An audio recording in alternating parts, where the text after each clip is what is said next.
always wanted to be a doctor. You spent your childhood watching Doc McStuffins and putting bandages on your friends' arms and legs. You spent your teenagehood taking high school's hardest biology classes and watching YouTube videos of Whipple procedures. And now you're staring down the barrel of college with big doctor dreams, and a question none of those shows or classes or gory videos ever answered. What's the deal with Premed? Hi, I'm Erica Brzozowski, this is Study Hall, and here are 6 of your biggest questions about Premed answered.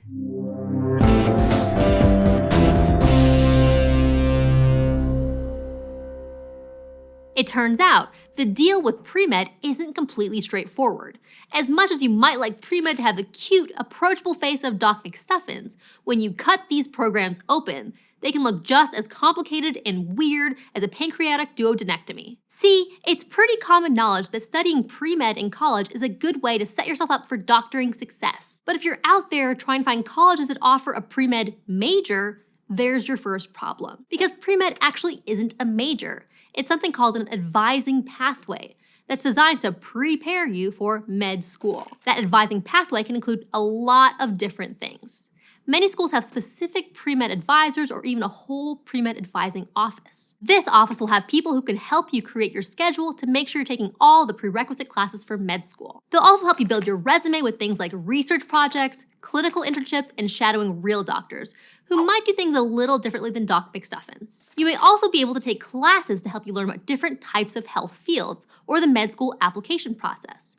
And you'll have access to people and resources to help with things like studying for the MCAT and preparing for med school interviews. Basically, pre-med tracks are designed to make sure that you graduate from college ready for med school, both intellectually and bureaucratically. So you'll have all your prereqs on your transcript, a good MCAT score, and a strong med school application. So since pre-med isn't a major itself, that usually means you can major in just about anything you want to. Majors like biology, chemistry, psychology, neuroscience, math, and biochemistry are considered pretty traditional for pre-meds since they have a lot of overlap with the science-heavy courses required in the pre-med tracks. It's just like the Whipple procedure. 4 organs, 1 stone. But philosophy, sociology, religion, and Spanish are actually pretty common too. Engineering is becoming more common, and even majors like English and studio art aren't off the table. Any major that helps with critical thinking and problem solving can be a good way to go. And those more artsy or humanities-based skills can be really helpful for everything,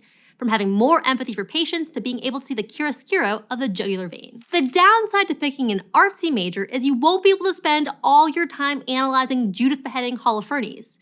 Speaking of jugular veins. Instead, you'll be developing some major time management skills as you split your time between that gallery of Italian Baroque paintings to fill your major requirements and a ton of organic chemistry homework to cover your med school prereqs. And getting those prereqs in can be a little tricky even if you're not spending half your time in the art studio.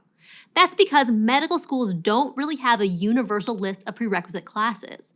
They're each looking for something a little different from their applicants. To figure out exactly what those prereqs are, you can look at med school websites, which post recommended and required courses, and the Association of American Medical Colleges publishes the Medical Student Admission Requirements Report. But even though med schools can't agree on exactly which courses are necessary to help you be a doctor, there will be a lot of overlap. And rest assured, they're all going to be really heavy on science. Pre-med programs do their best to prepare you for any med school by basically making you take all the science classes and labs in the book. Unfortunately, you won't be doing any retroperitoneal dissections yet. Surgical technique comes a lot later. In pre-med, biology, chemistry, physics, and math will be your biggest focus areas, with big sides of biochemistry, English, and psychology or sociology. So most of your pre-med classes will probably be in those areas. But that's not to say there won't be a gender studies, anthropology, or foreign language class on your course list too. Basically, your schedule is going to be packed, and pre-med classes tend to take up a lot of time and energy. Almost like they're designed to be really, really hard. Which it turns out, they kind of are. If you've heard anything about the pre-med track, you might have heard about weed-out classes. Perfectly designed to rip weak students up by the roots and kick them to the curb. These are typically classes like biology, physics, or organic chemistry, more often known as Orgo or OChem. And they typically come pretty early in your pre-med track. An entry about as gentle as a laparoscope in your abdominal cavity. Pre-med programs tell you these courses are so hard because they have to prepare you for the academic rigor of med school. And that's partly true.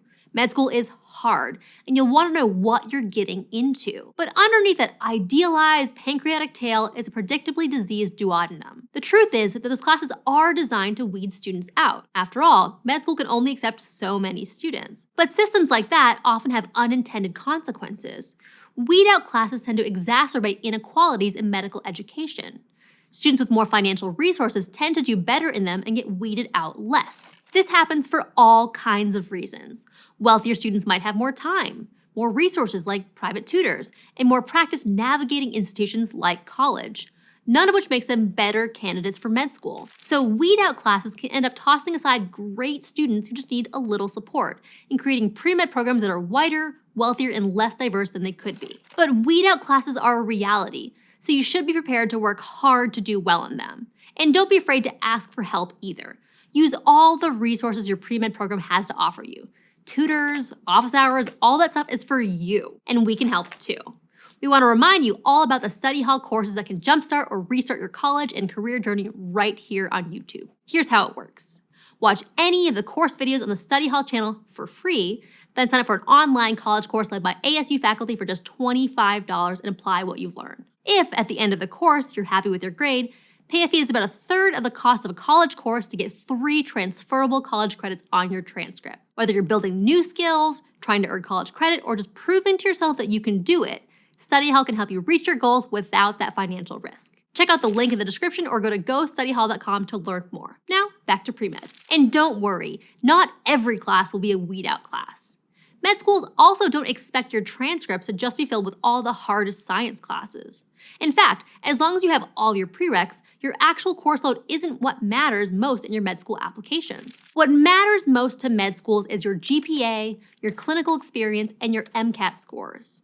A growing number of schools will also look for a professional readiness exam, like the AAMC Preview. When they make admissions decisions, med schools will look at your overall GPA and your science-specific GPA. So whether you take macromolecular structure and function or Greek myth and film for your elective, you'll want to keep your grades up. And you'll also want to take advantage of all the internships and other clinical experience you can get, like shadowing doctors, volunteering in medical clinics, or even becoming certified as an EMT. All valuable experience that can go a long way, both to making you a great candidate for med school and making sure you know what you're getting into when you say you want to be a doctor. Then there's the MCAT. Your pre-med courses will give you the background you need to prepare for the test, but you'll also want to study and use your school's test prep resources to get the best score you can. You can take the MCAT at any time, and you can also take it more than once to improve your score. But most advisors recommend taking the MCAT early in the year you plan to apply for med school. That means many students take the MCAT and complete their med school applications during the spring semester of their junior year of college. Same goes for the AAMC Preview, which helps evaluate your skills in things like resilience, adaptability, communication, and collaboration. But that timeline isn't a requirement. It's most important to have a strong application.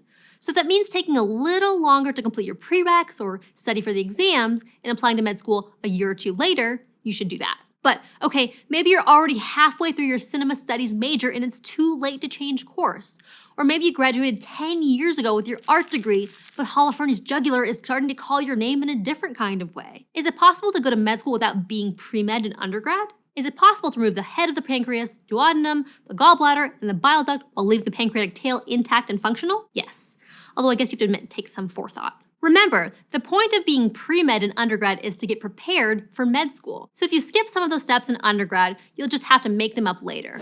Probably with something like a post-baccalaureate pre-med program. These programs exist at lots of graduate and professional schools, and they're specifically designed for people who want to go to med school but didn't go the pre-med route in undergrad, or for people who did go the pre-med route and still want to improve some of their grades to have a better med school application. Depending on the program, a post-bac can take 1 to 3 years, and you'll graduate with either a certificate of completion or a full master's degree in something like biomedical sciences or medical health sciences. Either way, these programs will help you complete all your required courses for med school, prepare for the MCAT, and get some clinical experience before they ship you off to med school. And when they do, you'll be as good a candidate as anyone. Just like the Whipple procedure, it doesn't matter how you get there, as long as you put the bile duct back in the right place. Anyone asks, you learned that from Grey's Anatomy, you did not hear that from me. So that's the deal with pre-med.